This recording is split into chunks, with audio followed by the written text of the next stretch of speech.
So, welcome to one of my favorite places, of course, a coffee shop. So, let's talk about the astrology of disruption. That's Uranus, that's Aquarius, that's Pisces, and the Saturn Neptune conjunction. Okay, so let's get going and welcome back. All right, so the first two episodes we talked about why things feel unstable, how technology and work are changing faster than our nervous system can completely process. Today, I want to offer something that astrology does beautifully and in context. Okay, so let's get going. Astrology doesn't predict events so much as it describes the kind of weather we're moving through. And right now, the weather is unmistakably transitional. Let's start with Uranus. Uranus is a planet of disruption, awakening, and sudden change. It rules innovation, technology, electricity, and revolutions, both personal and collective. When Uranus is active, systems don't evolve gently, they break open. And the last several years, Uranus has been deeply involved in reshaping the material world and how we earn, what we value, and what we thought was stable. Uranus doesn't ask for permission. It doesn't wait for a readiness. It simply says this can no longer stay the same, and boop, it changes, and that's what it does. Now let's talk about Aquarius. Aquarius is a sign that's ruled by Uranus, and it governs it. So technology, networks, collective systems, the future, and how society organizes itself. So when Aquarius energy is strong, the focus shifts from individual to the system. That's why so many of the changes we're seeing feel impersonal. It's not about one person failing, it's about the entire structure being redesigned. And Aquarius asks what works for the collective, what is scalable, what belongs to the future, not the past.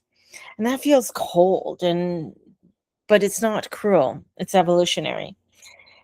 And with Pluto going in there, it just ramps things up a little bit more and makes you really take a look at what is real and what is not, what is working and what is not.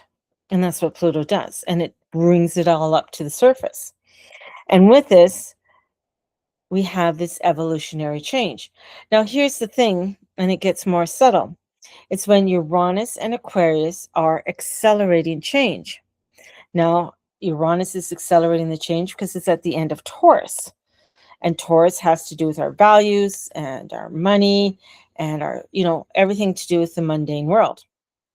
Now we have Pisces coming in and Mercury going into Pisces, and he's going to be there for a long time. And he is the communication dude. So he's dissolving the old emotional and spiritual scaffolding underneath. Saturn's leaving, right? So Saturn's leaving Pisces, Neptune's already left. They're not going to be returning. So Pisces is about faith, trust, meaning, surrender, and surrendering the unseen. When Pisces energy is strong, old beliefs soften, certainty fades, the illusions of control dissolve. This is why so many people feel foggy, emotional, or unmoored right now. So Pisces doesn't give clear instructions. It takes us where we have to listen. And it's very important that we have to take this time to listen, especially since Mercury is going to be in there for such a long time. Then that brings us to one of the most important signatures of this entire period, and that's the Saturn-Neptune conjunction. Saturn-Neptune represent. Now, Saturn, what it represents is structure, responsibility, boundaries, and reality. That's what Saturn is. Neptune represents dreams, ideals, illusions, and spirituality. When Saturn and Neptune come together, we reach a collective moment where fantasy collapses, illusions dissolve, and reality must be redefined. This conjunction marks the end of an era that ran on promises that no longer can be sustained. It's not a punishment, it's a reckoning. And reckonings always feel uncomfortable before it feels clarifying. At a soul level, Saturn and Neptune ask, what is real? What has meaning? What structures are rooted in truth? And which ones were built on hope alone? This applies to governments, markets, institutions, careers, and even your personal identity. And yes, it feels disorienting, but disorienting is often a doorway to discernment. And here's something important to understand.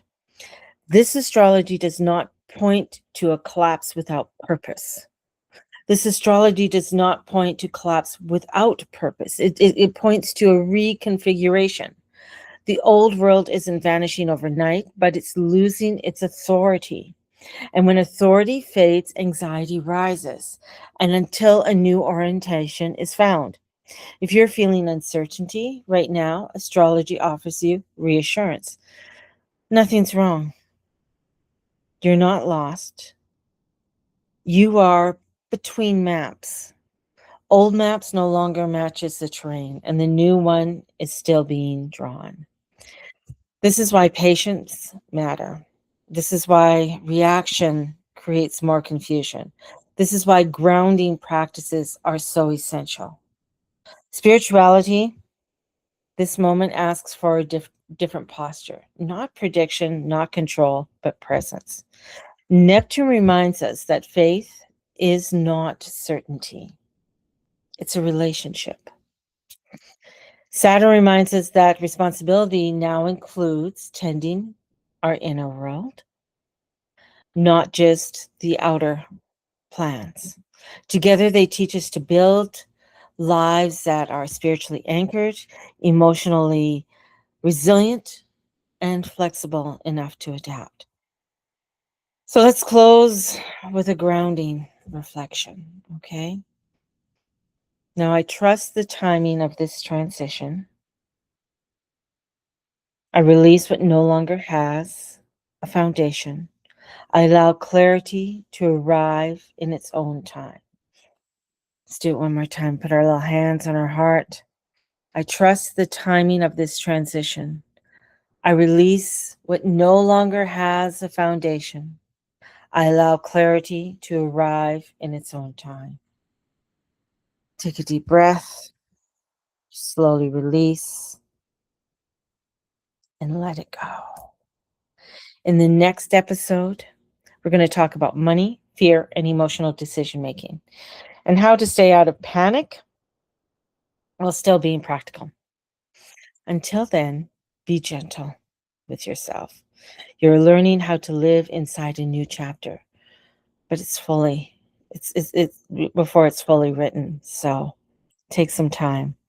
May the Lord and Lady watch over and bless each and every one of you. And all you say and all you be and all you do. Blessed be everybody. Bye-bye.